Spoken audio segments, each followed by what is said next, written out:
Good afternoon, everyone. Welcome to our Water UCI colloquium.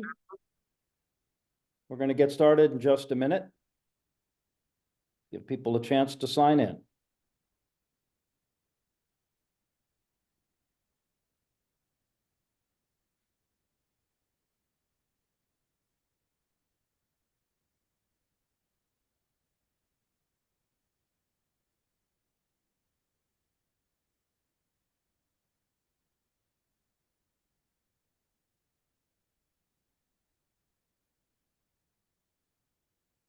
All right, well, let's get started. My name is Dave Feldman. It's my privilege to serve as the Director of Water UCI. And I want to welcome you to our colloquium for the end of winter quarter, entitled How Much Per and Polyfluoroalkyl Substance, or PFAS, do households contribute to municipal wastewater? It's my privilege to welcome our speaker this afternoon, Dr. Adeyemi Adeleye, who is Assistant Professor at the University of California, Irvine, and who will soon be joining the faculty of Columbia University in New York. The title of per and polyfluoroalkyl substances, as you know, these are toxic, persistent, and hardly removed by traditional wastewater treatment approaches. Adeleye will share insights from an ongoing study to assess the contribution of households within residential sub-sewersheds in our region to PFAS loading and raw wastewater. In addition, he'll present the data obtained from analyzing black and gray water generated in about 40 households in the region to identify primary sources of PFAS and household wastewater. The outcome of this type of study will help wastewater treatment plants predict the contribution of their residential discharges to their influence PFAS loading and guide policymakers and scientists and engineers in how to address this household PFAS contribution. Dr. Adeleye's research cuts across multiple disciplines, including water chemistry, environmental and analytical chemistry, environmental nanotechnology, and biogeochemistry.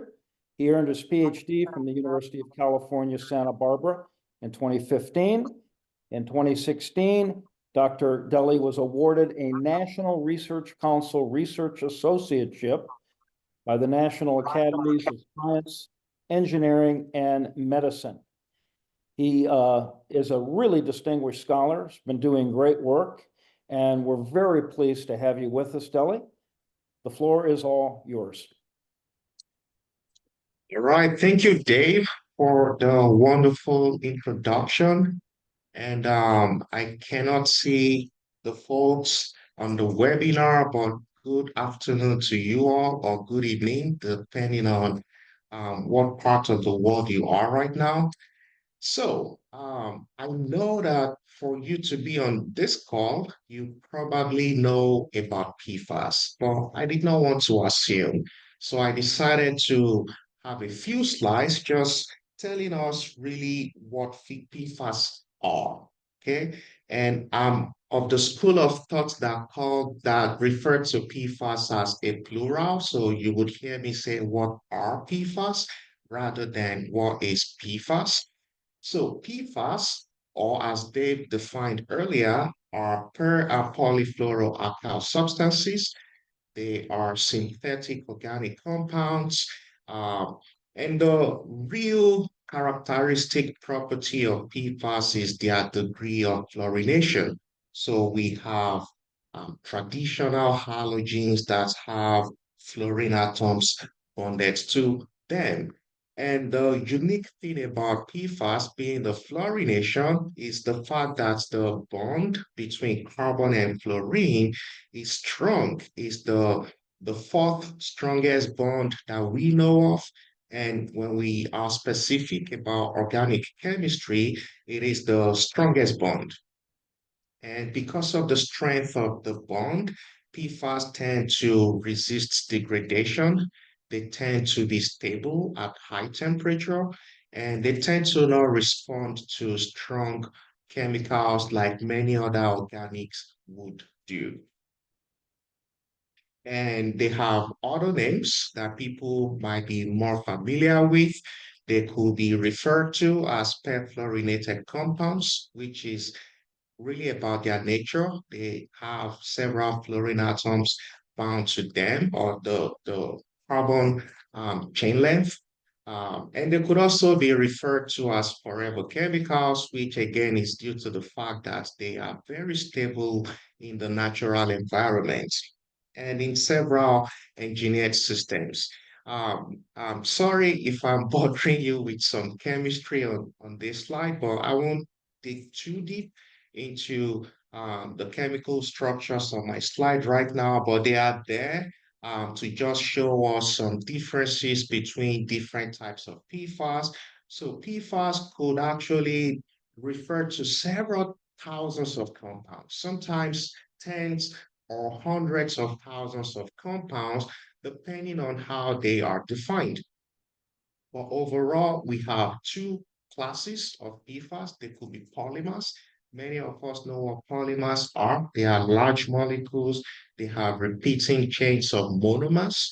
And a good example of a polymer that is essentially a PFAS is PTFE, polytetrafluoroethylene. If you're not familiar with what that is, if you know what non-stick pots or pans are, if they are made with Teflon, Teflon is essentially polytetrafluoroethylene. We could also have non-polymeric PFAS. And for the most part, the non-polymeric PFAS are the ones that we find in the environment a lot. They are the ones we are most times more concerned about. And they are typically the ones that are also detected in humans. So in general, the non-polymers could be perfluoroalkyl substances, which is how the name of this group of compounds came about. So perfluoro means they are fully fluorinated, and they could also be polyfluoro, which means they have multiple fluorine atoms bound to carbon in the backbone. The unique thing about PFAS in general is the formula on my screen. If you can see my cursor, they have this formula CNF2N plus 1 with an R group or an alkyl group. And the polyfluoro have just part of that formula with some other substances. Let's talk a little bit about, so those arrows are pointing to parts of the PFAS. So again, let me go to the top one, the perfluoro. You can see all the carbon are fully fluorinated, except the one with the functional group here. And in the polyfluoro, you have fluorine, but the arrows are pointing to carbons that don't have any fluorine in them. So those are not perfluorinated, those are polyfluorinated. So still talking about what they are, this is really important to the story I will be giving you later on. So please consider this as a background. So they usually contain a carbon backbone, and there's a lot of debate about how many carbon needs to make up a compound for it to be called PFAS. Is it one? Is it two? I just leave it as the higher range of what we all tend to agree on, so up to 14 carbons in length. And they also have a functional group, which we refer to as the head of the compound. And those functional groups could be carboxylates or sulfonates or phosphonates. So between those two, imagine you can change the number of carbons in the backbone, and you can also play around with the functional group. This means you can really come up with thousands of unique chemicals which may or may not behave the same way. However, the one thing they would all have in common is the fact that the carbon backbone has fluorine. Okay, so in terms of how they behave, it may not really be similar, but they all belong to the same class. And this particularly is one of the reasons why they are challenging to deal with, because you cannot just say all PFAS behave in a certain way, all right? It depends on the structure, the size of the chain, and the functional group if they have a functional group. So this structure just shows you the variety of the number of carbon and the variety of the functional head group that they may have. So at the end of the day, we can end up with tens or hundreds of thousands of compounds. So these again are just some examples of very, very common PFAS that are detected in the environment. But again, the one thing that brings all these compounds together is their possession of carbon fluorine bond or bonds. So, the properties of PFAS are the reasons they are used. So I thought it's important to touch a bit on that. In general, they have low surface tension, and that allows them to be able to wet solid surfaces and easily rinse off of solid surfaces. So no surprises, they behave as surfactants, and you can find them in cleaning solutions. They can also lower the surface tension of water a lot more than hydrocarbons that are not fluorinated. So they tend to be the choice compounds when the surface tension of water needs to be lowered.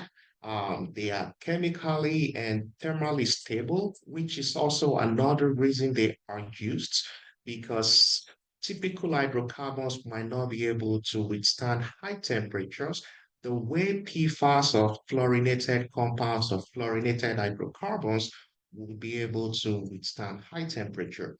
And this is a medical application. They tend to have large cavities, and those can help to store gases. In fact, I learned they are used when organs are being transplanted because they can hold on to a lot of oxygen, and those organs between being taken out of a donor and put in a recipient need to be kept alive. And PFAS have this ability, they can essentially store way more oxygen than you can dissolve in water, as an example. So they are used to enhance the oxygen content of blood that is flowing through organs that is being transplanted. So they have a lot of very, very important uses.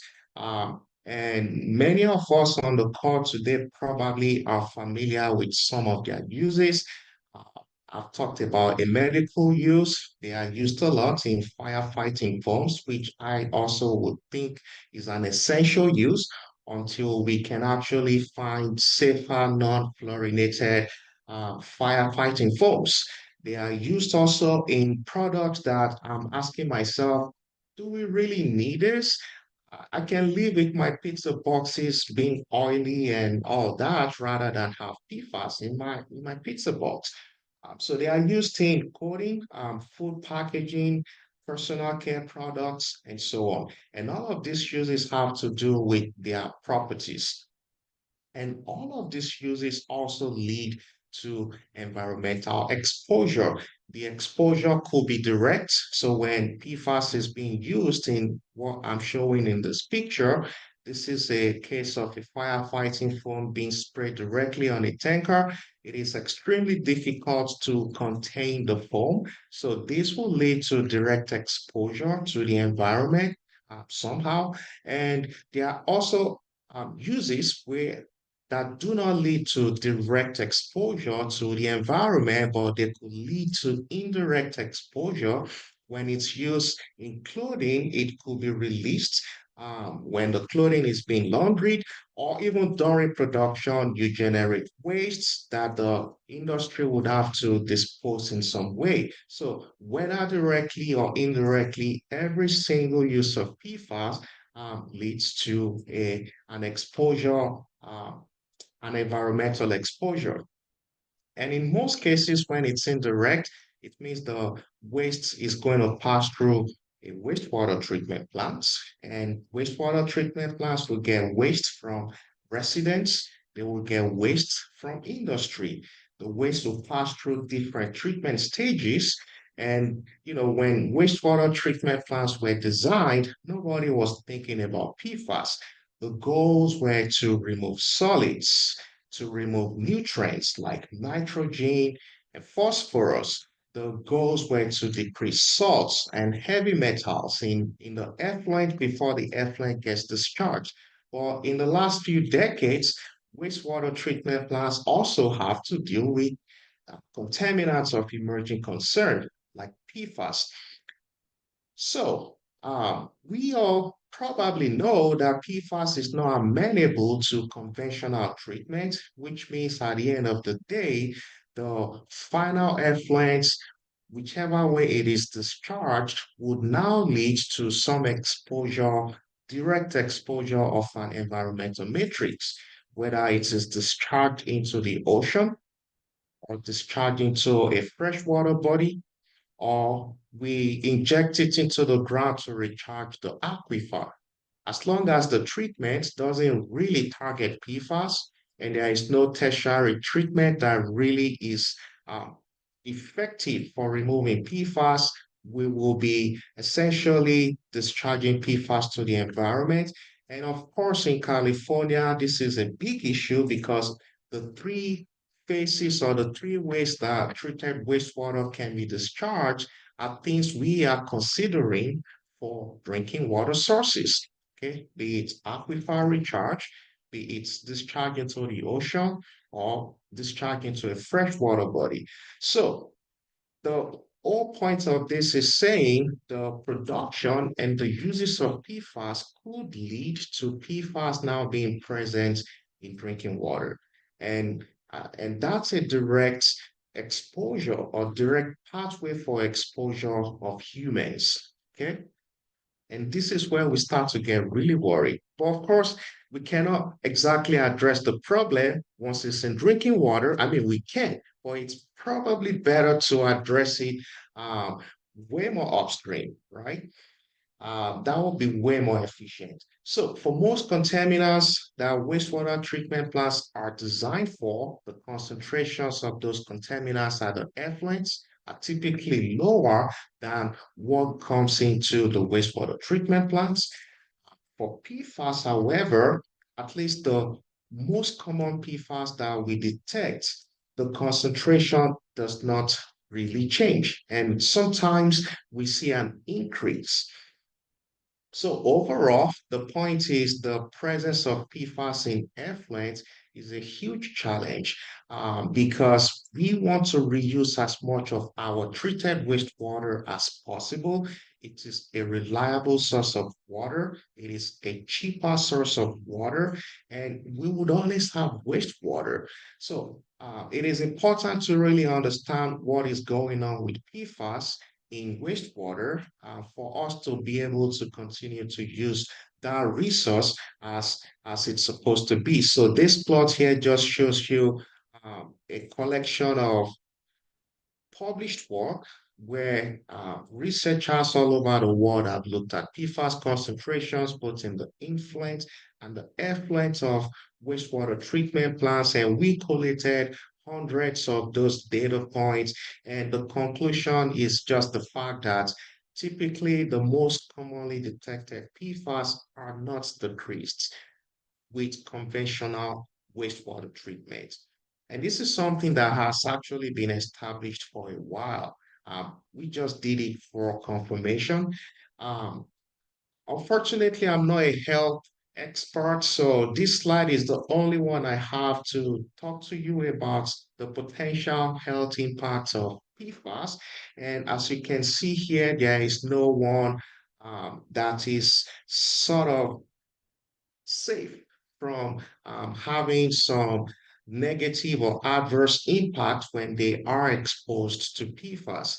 And this is why we are so concerned. This is why regulatory agencies are concerned. This is why consumers are concerned, particularly because the contaminants don't degrade. So even if we stop to introduce PFAS to the environment, we already have so much PFAS that it's going to be difficult for us to be insulated from being exposed to it. And in fact, no surprises, over 95% of people who live in America have some PFAS in their blood already. So this is again why it is important. Now, what are the pathways forward? How can we actually do something about it? Uh, I think regulation will play a key role. It will drive innovation. It would also actually cost more treatment to be done. So, and we're already seeing some movement on the regulatory side. The EPA has now proposed MCLs for a number of PFAS. And we might also see some limitation of how much PFAS can be present in treated wastewater before it can be discharged into the environment. And most likely, if it comes to that, the wastewater treatment plants themselves do not generate PFAS. They receive PFAS from their customers. They would have to pass those limits to their customers as well. So based on those regulations, the sanitation districts or wastewater treatment plants, they have to then ask maybe for pre-treatment if they have customers that clearly have PFAS in what they are contributing. However, it is a lot easier to do that with industry than it is to do with residents, right? You can tell a company, hey, you need to lower your PFAS to X amount if you want us to keep taking your wastewater. But you cannot tell a homeowner, hey, you need to decrease how much PFAS you use or how much PFAS is in your wastewater if our wastewater treatment plants will keep accepting your wastewater. There's really no mechanism for utilities to do that. So overall, what I have said is wastewater treatment plants, right here, as an example, they receive waste from industry. So assume that some industry that maybe use PFAS or produce PFAS, and they also receive wastewater from residents. Okay, they can tell industry, hey, we now have a limit on how much PFAS can be present in our discharge. Our treatment does not really address the PFAS problem. So for us to lower it, you have to lower yours. But again, they cannot limit what's coming from residents. So the real question then is if there is some PFAS coming from homes, those could be a baseline that wastewater treatment plants would always have, and they would always have to deal with that. And I'm sure they are hoping that, if they get to a point that they have to limit what's present in their discharge, the hope will be that it is low or it is higher than what this baseline would be. But we don't even know what the baseline is. We cannot really say this is how much PFAS a typical bomb discharges. And is it important? Is it a number that wastewater treatment plants should be worried about? Is it something that engineers and scientists can design something to address? Of course, we cannot answer those sort of questions if we don't know exactly how much PFAS is present in domestic wastewater. So those are the motivation for this research. And we have two specific research questions. And one is the question of how much PFAS is really there when a home generates wastewater. How much is there? They don't make PFAS at home. Maybe there's some PFAS in the pizza box. Is that a big deal? Maybe some PFAS in the cleaning solution. Does it matter? That's the first part. And then the second part is if truly there is PFAS in household wastewater, where is it coming from? Is it mostly from laundry? Is it mostly from shower? Or is it just the PFAS that comes in with the tap water that just goes out with the wastewater going out of a home? So that's the second part of the question for this research project.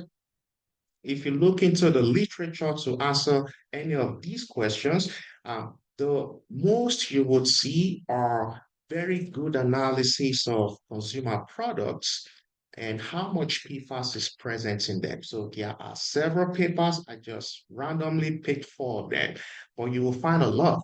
And the type of information you would then see is, oh, this particular product has this particular PFAS and how much of this PFAS, but it is quite challenging to be able to say, okay, if my shower soap or my laundry soap has 0.01% PFAS, that means I will be discharging this much PFAS, right? Because I don't use my soap every day. I don't do laundry every day. Is there some dilution effect? So it is really difficult to go from how much PFAS is in products. It is possible, but just challenging to go from how much PFAS is in products to how much PFAS is present in my wastewater. And also, what this approach does is it would make us assume that certain products have PFAS and others don't. But we haven't tested every product. So using this approach would also essentially exclude a lot of products that probably have PFAS, but we just don't know yet whether they have PFAS and how much PFAS they have. So rather than go this route, what we decided to do, and we really couldn't do this by ourselves. Of course, as a researcher, I depend on having funds to do research. So there were several people that were behind us in terms of funding people in my group to carry out this work. And we also had technical expertise from wastewater treatment plants. I did not get any permission to name any of the agencies, so I would refrain myself from naming them here. So what we then did, we decided to take two approaches to figure out if we can estimate how much PFAS is present in residential wastewater. So the first approach is to look at a sub-sewer shed and isolate a part of that sewer shed that basically serves residents. So no big industry, as much as possible, no commercial activity, so no laundromats or restaurants or car wash and all of that. And again, we couldn't do that ourselves because we don't have sewer shed maps. So we had to depend on wastewater agencies to really be able to narrow this down. Okay, so we then targeted specific manholes within those sub-sewer shed, the residential sub-sewer shed collected wastewater from those manholes. And from there, we can easily determine the concentration of PFAS on average that comes from homes. And because we were working with wastewater treatment plants that have the sewer shed map, they could tell us how many households actually contribute to that particular manhole from which we can determine on average what the mass of PFAS is coming from each household. So, so the way we did that is to essentially identify three cities within Southern California. Again, I'm sorry, I cannot name the cities. We have to agree to not name them for them to work with us. And we selected manholes with only residential flow or mostly residential flow within those three cities. We did composite sampling. So this was flow-based composite sampling, 24-hour continuously for 7 days. So we could capture if there's any effect from weekday versus weekend. We could capture all of that. And when there is high flow, early morning and nights versus when there is very low flow in the midday when most residents have gone to work or gone to school. And we adopted the EPA 1633 draft method for the analysis. Um, the second approach, which I would say was the way we answer the other question, which again is, are there particular processes or particular wastewaters from home that disproportionately contribute to most of the PFAS coming from home? The way we answer that question is to actually get specific types of wastewater from volunteers. So we recruited 40 households for this part of the project, and we got 8 types of samples from them. So they are tap water, which is essentially a baseline for every home. We also asked them to shower and give us some of their wastewater from taking their shower, from doing their dishes, from using the restroom, whether to urinate or to defecate. We got water for when they wash their face or brush their teeth. We got some laundry water as well. And last year or thereabout, a study came out telling us, oh, there is detectable amounts of PFAS in tissue paper. So we also took that for every of our volunteers. So we essentially had to work with people. We couldn't have done this by ourselves. And the samples were collected by the volunteers. I mean, based on the nature of the sample, it would be weird for us to stand in people's homes waiting for them to do laundry so we can get their laundry water. So these were a sort of citizen science approach that we adopted. So we had to also check to make sure people were doing the right thing. We provided QC. Again, the EPS 1633 method was adopted. And the residents also provided information on how they generated a sample, what kind of soap did they use in the process, how much of it, just really estimates. We didn't give them any devices to take accurate measurements. We provided training through papers as well as videos. I don't want to take your time, so I will not play any video today, but this is just a clip from the video. We provided PPE and the kits and also ice to preserve the sample. So to the extent possible, we try to maintain the integrity of the samples. So let's talk about results. And I would say we are still really churning through a lot of the data we've gotten. But I hope that I think we have enough at this point to have a good picture of where we are going to end up. But in any case, again, in the first study, we located manholes within 3 cities where we sampled 24 hours for 7 days for each manhole. So the numbers you're seeing on the screen now, in this plot on my left, those represents the average total PFAS that we found at each location. Okay, so average per day over the 7 day period.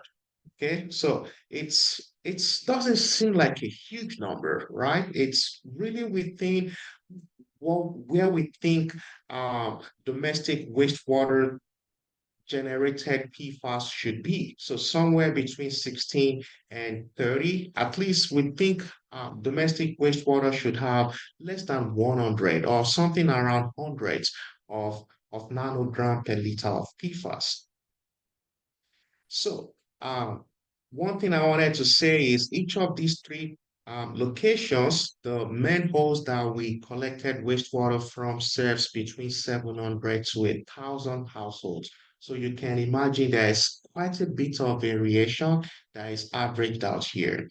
And we are trying to tease out to say, hey, is there any correlation between socioeconomic status of people that live in a certain city and the amount of PFAS that they generate? At this point, I wish maybe we went to 10 locations. It would be so much easier to see if there was a trend, but we have 3 locations, and clearly the location where the average or medium income is highest is where we have the highest amount of PFAS. But it might be too early at this point to conclude that there is a direct correlation. Uh, but at the end of the day, we hope to be able to establish that. So in any case, we have data for 3 locations here, and I'm just going to narrow down on one of the three for the sake of time. So this is the daily PFAS data for one of those 3 locations. And in particular, on the first day, we do replicate sampling just to compare um, kind of quality control. We have other quality control like the instrument blank and so on. So overall, you can see how the different PFAS showed up over the period of 7 days, and that's how we got the mean of 28.7. And in terms of overall range, it was between 19 and 49 nanogram per liter. Again, additional information, 725 single family homes were contributing to the wastewater we analyzed, and the average flow was about 0.25 million gallons per day. So um, based on the flow and the concentration, we estimated that a typical household in this particular area is generating between 25 to 64 microgram of PFAS per day. Um, the question of is this a lot? I'll probably leave that to the wastewater treatment plants. But in general, again, what this means is on average, a wastewater treatment plant, if nothing changes in our behavior and there are no regulations that really ban PFAS from products that people use at home, you could expect a typical household to generate this amount of PFAS. And now we have a second approach that we are now trying to use to verify these numbers. So I'm going to get to that in a second. So let me just talk a bit more about what you're looking at. You will see this big blue fraction of the bar, and that is 62 FTS. Now, the curious thing about that signal of 62 FTS, for this particular location, we only saw it 1 out of the 7 days. And the one time that it showed up, it was a huge signal. And we couldn't explain it. We still cannot explain it. But what I will tell you is for the other two locations, we actually see a similar behavior where 62 FTS doesn't show up every day. It just shows up maybe 1 or 2 days. And those days that it shows up, it's a big signal. Okay, so that's something that my group will keep thinking about, what are the sources? If it was just one location, we could assume somebody is doing something there. But again, it's now behaving the same way in three different locations. So there's really something that we need to learn from that signal that we don't know yet at this point. And I took out the 62 FTS signal and just showed you the proportion of each compound, relative proportion over the 7 day period. And you can clearly see that for this particular location, we seem to have a consistent signal. I mean, it's not exactly the same every day, but overall, you see a pattern that is somewhat consistent. And this is indicative of a typical domestic wastewater. People are doing somewhat the same thing every day. They are using the same soaps, they are using the same kind of laundry detergent whenever they do laundry. So this is a behavior that is not surprising, particularly for domestic wastewater. And some key points are we have, stable proportion of PFAS, and we see a lot of short chain carboxylates. I'm assuming everybody knows that. So carboxylates are PFAS that have the carboxylic acid functional groups.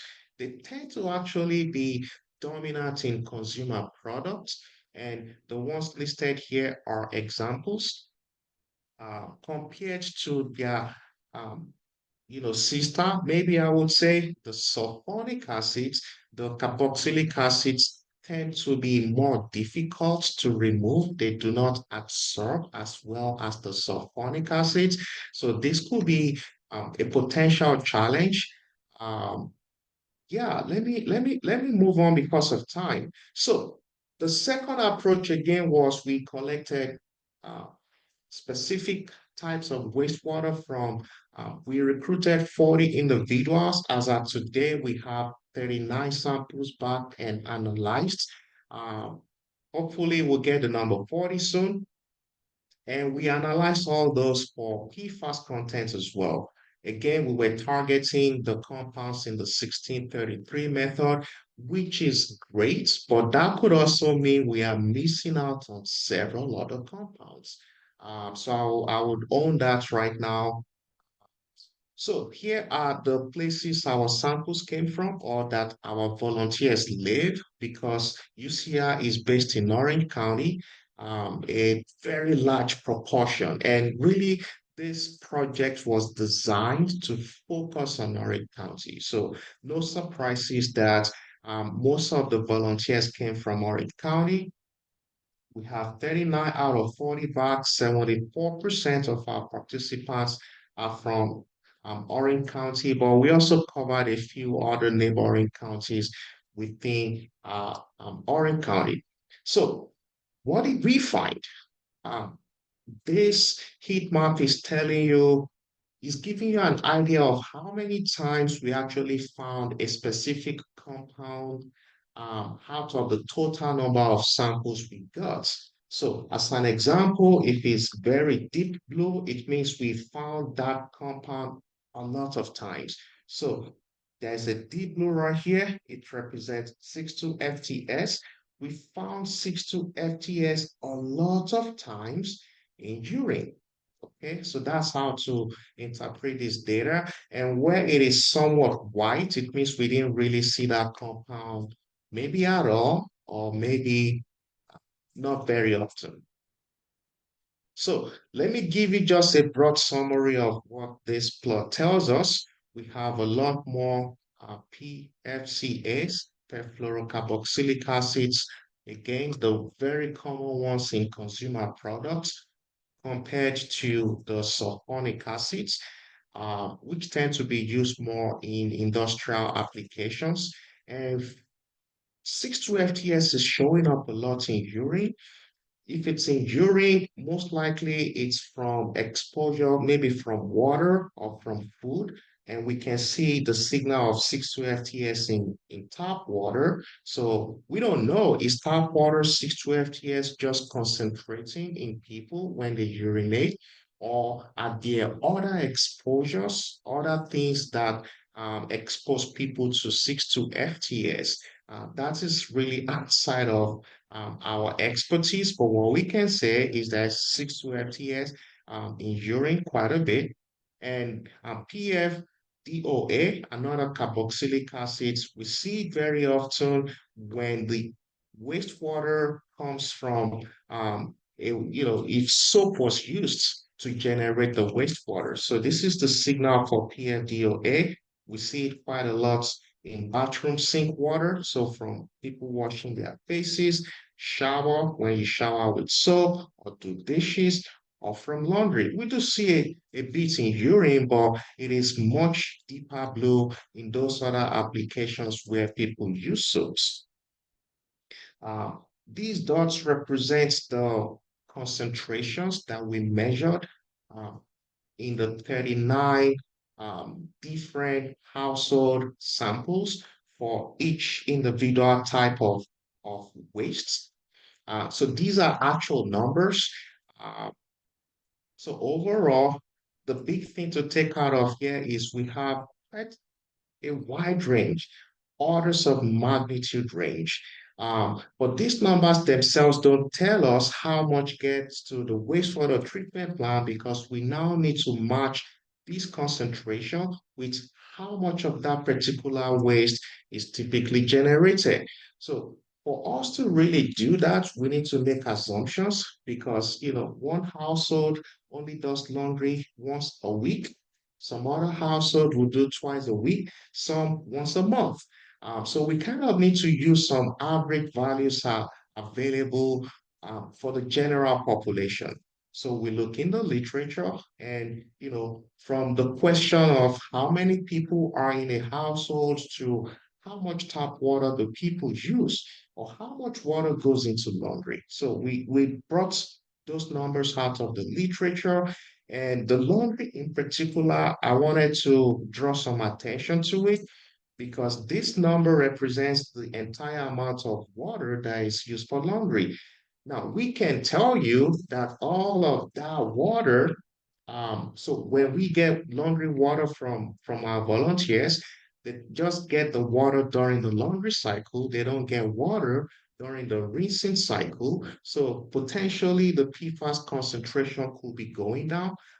And this is assuming that the agitation during laundry, maybe removing PFAS from clothing, or the detergent used for laundry itself is the one that is the main source of the PFAS. So of course, as people are doing rinsing, the PFAS concentration would decrease, but we couldn't capture that from the samples we got. And we had to do additional work. Now, looking at how much PFAS is present when rinsing cycle is going on. And with that, we were able to make a prediction of how PFAS concentration is decreasing as people transition from laundry to rinsing. And just to make a reasonable estimate and not just overestimate how much PFAS is coming from laundry. So that's what this slide is about, and I'm happy to talk about it more if people are interested. Now, here is what's important. This represents the mass of PFAS that is potentially being contributed by each different activity or each type of wastewater. Again, we saw some PFAS in tap water. So if they are in tap water, at the end of the day, all of that would end up in wastewater. Um, Overall, we see that laundry is a big contributor, shower is a big contributor, and urine is also a big contributor. And the y-axis is in mass of PFAS. So at this point, we've converted the concentrations of PFAS that we detected overall, we've converted that to the mass of PFAS using the volume or the mass of each type of wastewater that a typical household generates on a daily basis. And these are the PFAS classes that make up each of those bars. And you will see the nice blue color at the bottom is consistent. Sometimes it's as high as 80% of the entire PFAS classes. And that blue bar is the perfluorocarboxylic acid, which I said earlier is typically present in household products. And the nice pinkish bar that is also pretty consistent at the top, that is FTS. So a combination of 6,2-FTS, H2FTS, and 4,2-FTS. So no more surprises for us at this point that we are seeing 6,2-FTS. The surprise that remains is why do we see a lot of 6,2-FTS on particular days and not the other days? So looking at the total PFAS from each of the 39 households, that is what this plot is showing us. And the summary is what I have within the bar charts. So the total mass of PFAS released per household is between 4.6 and 142 microgram of PFAS per day. This is a wider range compared to what we found at the sub-sewershed level. No surprises. This is high resolution. We're looking into single households. At the sewershed level, we're looking at hundreds of households lumped together. Okay, so you can take this number to the bank. I'm very, very comfortable with you saying this is how much PFAS a typical household generates on a daily basis. Again, these are the classes. If we look at proportion of each PFAS, you will see that by far the carboxylic acids are the most abundant, followed by the FTS. And let me reiterate, this only considers the compounds in the EPA 1633 methods. The picture could change if we now look at more PFAS, and if we look at even the precursors, which we didn't look at here for the most part, except those precursors that are in the 1633 method. So this is my last slide, and it's a repetition of what I've shown. What this slide shows, which is different, is the specific PFAS that we found in each household. But the key point again is to look at the actual mass of PFAS that is contributed. And again, it's somewhere between 4.6 and 141 or 142 microgram of PFAS per household per day. So with this information, you know, a wastewater treatment plant can make estimates as to how much PFAS to expect based on how many households they serve. If we want to start thinking about treatments at the point of source of PFAS, which in this case will be household. Now we know we can target the laundry effluents or the flow out of laundry machines. That would actually lower significantly the total PFAS, or maybe we need something that will be treating uh, shower water before it flows into the main lines outside of homes. But the takeaways from my presentation are the fact that wastewater is particularly wastewater from households will continue to be a source of PFAS to wastewater treatment plants. They cannot do anything about it. It might take regulation or maybe people changing if they are interested and they actually are aware of what products have what PFAS. And this is the number we've estimated on a household basis. It does cover what we estimated at the larger scale as well. And keep in mind that this doesn't account for a lot of precursors. So chances are that these numbers are underestimated at this point, but definitely not overestimated. So laundry, shower, and urine are the largest sources, and perhaps regulation could make a dent on the number. For instance, if we don't have to put PFAS in food-related products, maybe the amount of PFAS in urine would go down. Perhaps if PFAS is no more allowed in personal care products, that could really wipe down the concentrations we're seeing today. Before I keep quiet, I really want to appreciate these three people, Bayo Salawu, Ziwe Hen, Naomi Senehi. They were my PhD students who worked tirelessly. If you are not familiar with how PFAS are analyzed, it takes a lot of personal sacrifices, including. So I'm thankful and I want to acknowledge them today. I'm also thankful to Water UCI who provided funding for the project, as well as the wastewater treatment plants that work with us and were patient with us. Um, and when we're doing some of the sub-sewersheds sampling, we had some residents who called the cops, and because they just couldn't understand what people were doing with white lab coats and opening manholes on the street, thank them too. They allowed us to sample eventually. And of course, all the volunteers who gave us their samples. Um, Thank you all for listening, and I'm happy to take questions at this point. Yemi, that was a wonderful presentation. Thank you so much for that effort. In the interest of time, we can maybe do one question, possibly two, and I'll go ahead and take them in a particular order. One comment from one of our participants from Orange County Public Works, John Peng. Great presentation. It struck me that shower and toilet paper are major sources of PFAS. They may be more amenable for source control than others. Did you do a survey of shower gels, shampoos, etc., that people use in showers?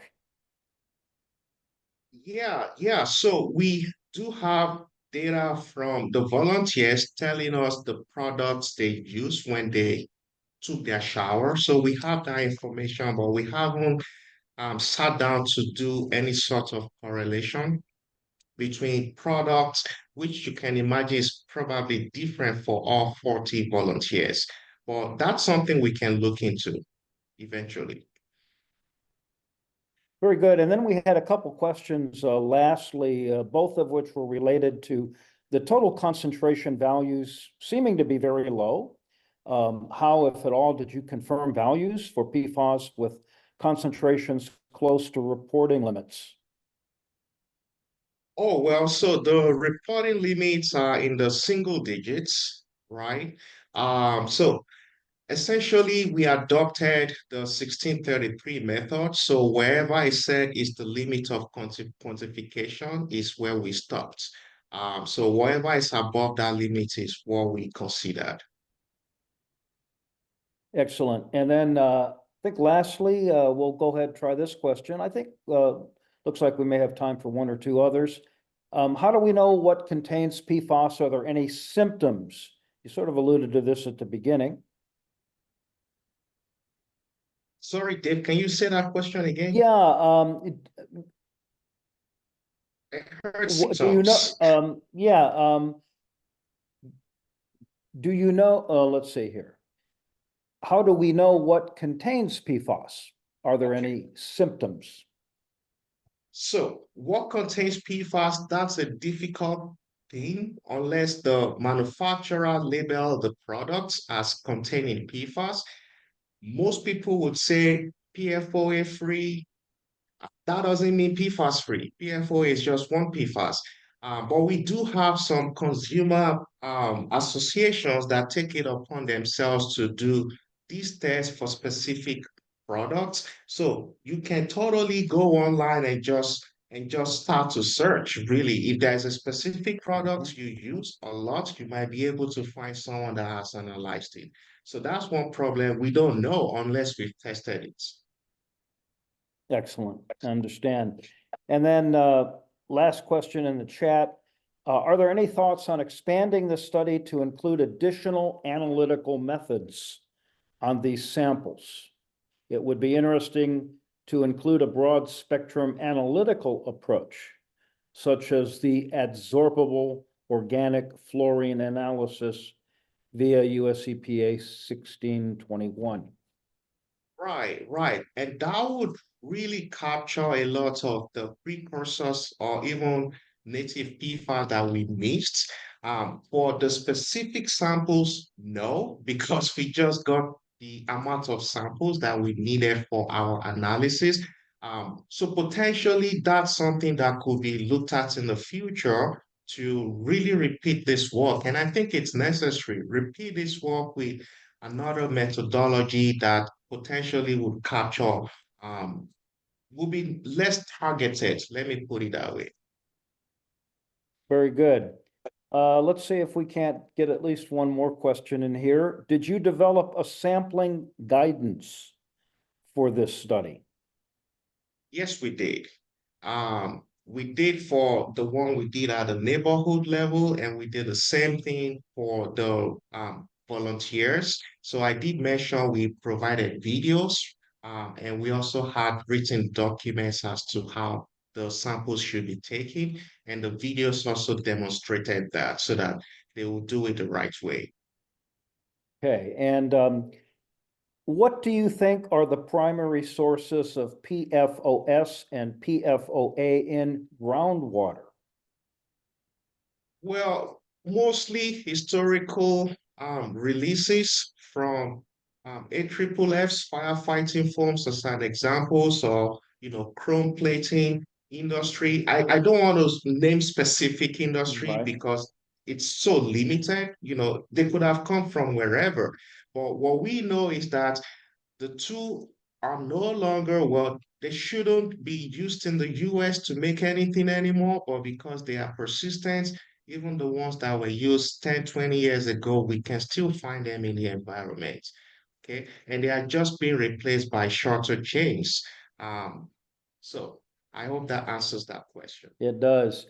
Unfortunately, we're out of time. This was a tremendous presentation. Yemi, I take it that other attendees can contact you by email with their questions and comments? Yes, I will do my best to respond to everyone. I know you will, as you have on this entire project.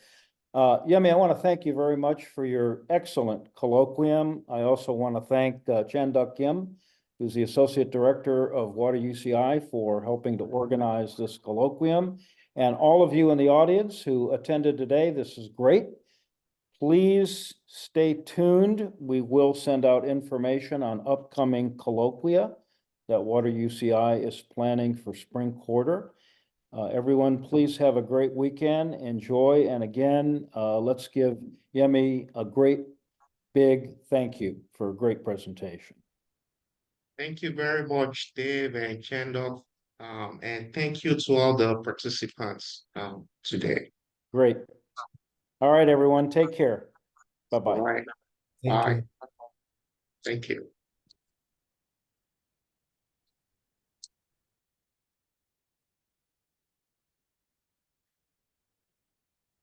All right, we offline, Chenda? All attendees are now taking off, so we have Okay. 100 participants. Wow, that's fantastic, huh? Isn't that great? Absolutely. That was a marvelous presentation. Yes, absolutely. Yes. So, yeah, all right. Well, I guess that's it from us. We're probably worn out this week. I think we've done a lot of good stuff. So I guess I'll talk to you Monday. Yep, Dave. Have a good weekend. Have a great weekend. Bye. Thanks. Bye-bye.